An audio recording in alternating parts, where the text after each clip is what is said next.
All right, Ryan. How are you? Good. How's it going? Good. Curtis Samuel been in and out, and I know he's back. Left the field today. What could he mean to this offense? And not having him there, what does it mean? Yeah, Curtis is going to be a big part of what we do, and the luxury of some of the stuff that happened in the offseason was there was a lot of reps with all kinds of different guys. So he's a guy that's played a ton in this league, that's had a lot of success, and so when we have him out there, it's been good working with him. When he wasn't out there in the offseason, we got to work with a lot of the other guys. So he'll be a big part of what we do. We just got to see each week how's it going health-wise. Is this something where maybe early in your career you'd fret about it more versus now you've been around long enough to know how to operate without a guy like that? Yeah, I mean, nobody's going to feel sorry for you and who's out there and who's playing and who's not, and so it's really something. You know your guys, you know their strengths and weaknesses, but it's one of those things that you just go out there and you play with who you have. Whether it's a guy up front, whether it's a guy in the backfield, receiver, and you go from there. Ryan, we've asked you about Terry a few times, obviously, but something I don't think we've asked is maybe what have you seen from him in camp or in preseason games that you didn't expect, that you didn't see as much on tape before you got here? Well, I had heard a little bit about Terry. I'd obviously seen some of the big plays that he had made. Being a young guy in the league, there wasn't a whole lot of crossover with guys that I had played with that knew him very well, and I think vice versa. But he's been so impressive, ability to track the deep ball, on the shorter routes, just precision, true professional. The way he approaches each day, his demeanor. You sometimes go into a situation, and especially with the number 2, number 1 receivers, you just don't know. We walking on eggshells. We got to figure out the personality a little bit, and Terry is such a humble, come to work every day with his lunch pail, go get 'em type of guy that that's really great for a quarterback to know that you have that in the huddle and know what you're going to get on every single play. Do you have a moment that jumps out where you realized maybe you didn't have to walk on eggshells? Probably when he said, "Hi, I'm Terry." And then I was like, okay, I got this one figured out. We're good to go. I like that Terry guy. Do you want to share what box of receiver that he fits in? No, but he's in the opposite box than some of the other guys I played with. Ryan, you've been pretty accurate on short throws and stuff the last couple of years, especially. Is there anything that you attribute that change to? Yeah, I mean, some of it's technique, footwork, just little silly things that help me, get in the right spot, tuck the chin, sit in the chair, things that don't mean anything to anybody else that I can kind of say in my head to remind myself to get in the right position to throw the ball. But a lot of that's just been figuring myself out over time. What is it like studying the Chargers where, they have a new coach, the Rams defense, just kind of all the things you kind of have to incorporate? Yeah, I mean, there's, week one is always tough. And then when it's a new staff, new defense, we're getting familiar with their players, but we're also trying to get familiar with their scheme and the different places that he's been. And so it's a lot of different things and a lot of different teams and film. And, it's just these first few weeks are difficult, especially with new schemes and new coaches coming in to try to figure everything out. But, we're putting in the work, doing the best we can, scheme-wise, personnel-wise, to figure it out, and I think we'll be ready by Sunday. Justin Herbert as a quarterback, and kind of what is the leap for a young quarterback from first NFL season to second NFL season? Yeah, I mean, what he did last year was ridiculous. I mean, you're not supposed to come in as a rookie and look that polished and play that well, be that composed. When I met him at a golf tournament this year, and he's enormous. He's a big dude. Shaking hands with him, you notice his size, and so I think he's kind of got all those tools physically, and then all the intangibles as well. But he did a great job last year, and it just, for me, watching some of these young guys come in, and him last year especially, I marvel at how mature they are, how NFL ready they are right away, and what a great job that he did.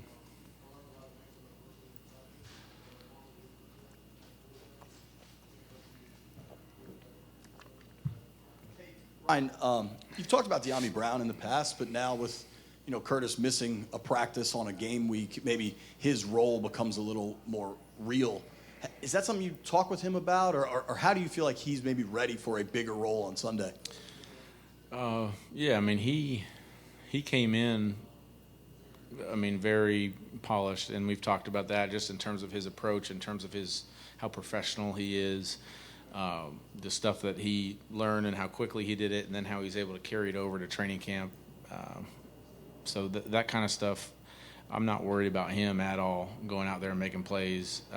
He'll be a guy that's whoever is in or out of the lineup, that's going to be a guy that's going to make a lot of plays for us this year. And I think North Carolina missed him on their last game. I really do. One school that maybe didn't miss their guy was Alabama. Cam Sims is not a guy we've talked a ton about this offseason. Ron Rivera said he had a really impressive offseason. How do you think Cam can help you, maybe if he has an increased role over these next games, whatever happens? Yeah. Now, Cam's a guy I didn't know a whole lot about when I got here, but he was also a guy I reached out to Alex Smith and just said, Alex, I really like this, Cam Sims. I'm seeing things right, correct? Like I'm trying to figure this out. And same response from him. I mean, he's so quarterback friendly. You can put him everywhere. He's a big body, very reliable.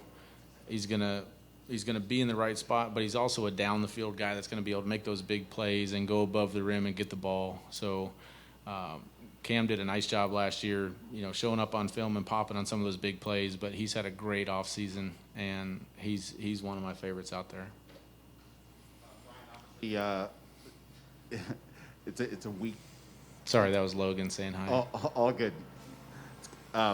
Obviously, it's a week-to-week sport. I'm sure you're not thinking too far ahead as you're thinking about the Chargers now. But when you look at the season, do you compartmentalize it all? Do you think of it in terms of quarters, just week to week? Do you visualize the whole season? How do you kind of process the season as you're going into it? Yeah, I mean, if you followed my career at all, I'm a week-to-week guy. So, I look at things week to week, put everything I can into each week. And then obviously there's a lot of stories that go into your journey. The Fitzmagic component is certainly one of them, and people talk about that all the time. I'm just curious, when it is brought up to you, what do you make of that? When you hear that, what do you think of it? What does any of that kind of mean to you? I mean, it's just part of my journey, part of the, I guess, personality that's out there, and I've had a lot of fun with it the last 4 or 5 years, I guess. But I just go out there and try to play, and my kids all have the option of what they want to put on the back of the jersey: Fitzpatrick, Daddy, and one of them did Fitzmagic this year. So we got some Dad, some Daddy, some Fitzpatrick, and some Fitzmagic. As a week-to-week guy, is there any bonus energy with week one coming around, or have you been able to kind of just take that as another game? No, this is a huge deal. I mean, it's a huge honor to be one of the 32 guys that is leading a team into action on Sunday. To be a starting quarterback in the NFL is such a privilege, and I'm so honored and humbled to be able to do it. And so it's definitely not something that I take lightly. It's not a responsibility I take lightly, but it's also not something I take for granted. This is something I've worked very hard to do. And I know that there's a lot of people in and outside of this building that are counting on me to go out there and perform. So it's a huge honor, and something that, especially week one, getting out there, getting the season started the right way, it's a very big deal for me. This was an offense that had some issues starting last year in the first half, putting up points, one of the bottom producing units in that respect.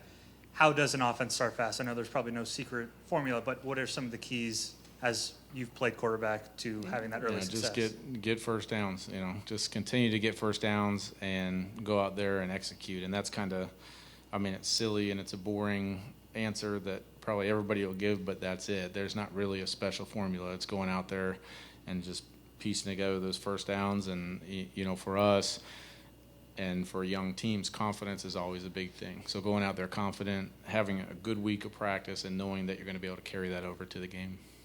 Ryan, you mentioned the fact that it's a bit of a challenge, especially when you haven't, like a team has a new coaching staff, you know, you haven't necessarily seen some of the Who's talking? Sorry, I'm sorry. I was like, Kim, your mouth is not moving. Okay. Gotcha. Hi, Ryan. Hi. As you said earlier that it can be a bit difficult when you have, especially when you haven't seen certain players in the preseason and there's a new coaching staff, there's a lot to try to figure out. How do you know when you have figured out a team that you haven't seen too much of? You know, you've seen some stuff on film, you have ideas about what they might do, but generally speaking, when do you know you've figured out what they're trying to do and how to work around it? Well, I mean, there's always going to be wrinkles in a game. There's always going to be ways that they're going to try to take advantage of us and our scheme and our personnel, just like we're trying to do with them. So throughout the game, there's going to be adjustments, and there's going to be things that we're going to have to figure out as we go. As we come to the bench after a series, you know, after a touchdown or after a missed third down conversion or whatever it is, where we're constantly going to be talking and tinkering and, you know, as the game's going on, figuring out, you know, okay, this guy's playing here, and that's the kind of stuff that maybe happens a little bit more week 1, week 2 than it will down the line, but it's something you never really feel completely comfortable with and have figured out until the game starts to happen and you start to make some of those adjustments and talk on the sideline. Lastly, I know we've talked about this a lot this offseason, you know, this being another team that you've had a chance to start with, knowing you're coming in to start with. As we've gotten closer now, what are you most excited about? I mean, you've shown serious flashes of, like, camaraderie with your teammates. You know, you talked about some of the stuff that you would like to do with this offense, but seriously, what are you most excited about with this 2021 season and preseason opener? I mean, I'm excited about winning. You know, I'm excited about going out there and winning games, and that's kind of it for me right now. That's my focus and what I'm fired up about. Reflecting back on 9/11, there's a lot of young guys on this team who, you know, they're too young to really remember it.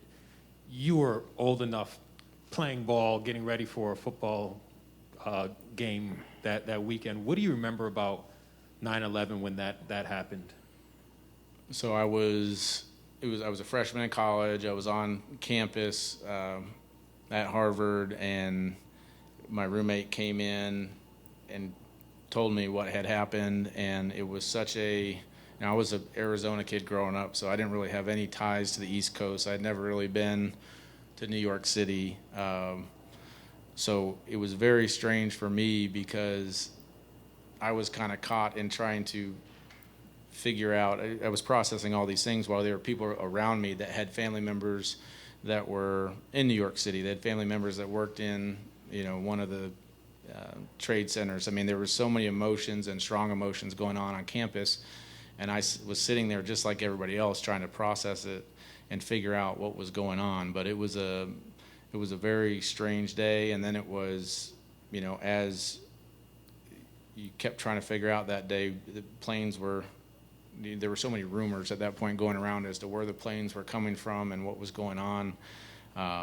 You know, I think it was a scary day for everybody, but being on the East Coast and being around that and unfamiliar with some of it, it was strange for me just trying to process all those emotions, especially with how other people around me were feeling and dealing with not being able to get in touch with family members, and, you know, the cell phones, you couldn't get service and calls weren't going through. So it was a crazy day. And then our game got canceled that week, and kind of able to process what had happened a little bit more and talking with, you know, my parents and other people. But yeah, I mean, that was a day that I don't know that, you know, any of us will ever forget, but especially, you know, there are so many young guys on this team that don't have that strong emotion tied to the day. So I guess just uncertainty and just trying to process what the heck was going on.